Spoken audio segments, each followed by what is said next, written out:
একক সিদ্ধান্তে ইন্টারনেটটা বন্ধ করে দেওয়া হয়েছিল, যেটা পরবর্তী তখন আমরা অনেক কিছু বলতেও পারিনি, স্বাধীনতা সেইভাবে ছিল না।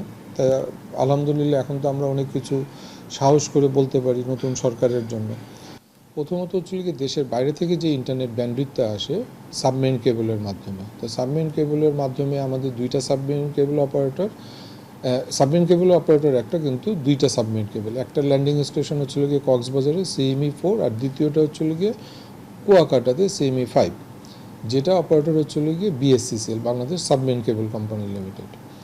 আচ্ছা, দ্বিতীয়টা হচ্ছিল গিয়ে ইন্ডিয়া থেকে 6টা ITC operator, international terrestrial operator, 6টা অপারেটর ইন্ডিয়া থেকে ব্যান্ডউইথ আমদানি করে। এনাদের কাজ হচ্ছিল গিয়ে IIG, 36টা IIG-কে ইন্টারনেট গেটওয়ে অপারেটর যারা, ওনাদেরকে ব্যান্ডউইথটা প্রদান করে থাকে। IIG অপারেটর ISP অপারেটরকে ব্যান্ডউইথটা প্রদান করে। ISP অপারেটর প্রান্তিক পর্যায়ে ইন্টারনেটটা প্রদান করে থাকেন।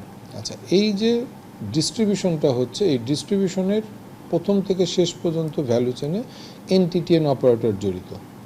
আচ্ছা, প্রথমে যেটা হয়েছে, প্রান্তিক পর্যায়ের গ্রাহকরা কোনো ইন্টারনেট পাচ্ছে না, তো পরবর্তীতে দেখা গেল যে ISP-দেরকে সবাই নক করছে যে আমরা ইন্টারনেট পাচ্ছি না।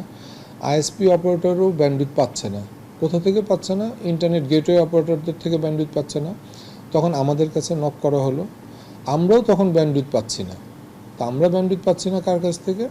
ITC অপারেটর এবং BSCCL সাবমেরিন কেবল অপারেটরের কাছ থেকে।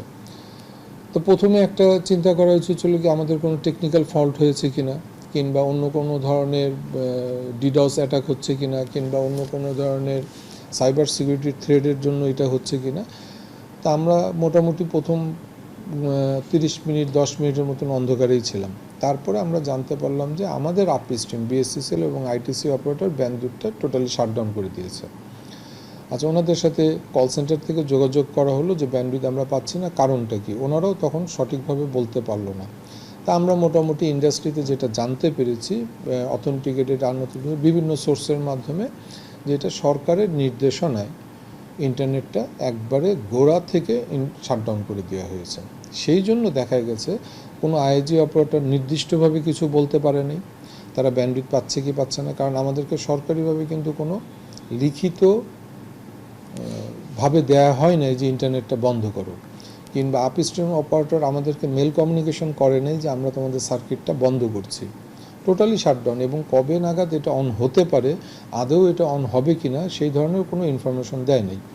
তারই ফলশ্রুতিতে দেখা গেছে আমরা IIG অপারেটর ISP-কেও সেভাবে জানাতে পারছি না, ISP অপারেটরও গ্রাহককে জানাতে পারছি না। মানে এটা টোটালি সরকারের একক সিদ্ধান্তে ইন্টারনেটটা বন্ধ করে দেওয়া হয়েছিল, যেটা পরবর্তী তখন আমরা অনেক কিছু বলতেও পারিনি, স্বাধীনতা সেইভাবে ছিল না। তাই আলহামদুলিল্লাহ এখন তো আমরা অনেক কিছু সাহস করে বলতে পারি নতুন সরকারের জন্য। এটা এককভাবে একক সিদ্ধান্তে ইন্টারনেটটা বন্ধ করা।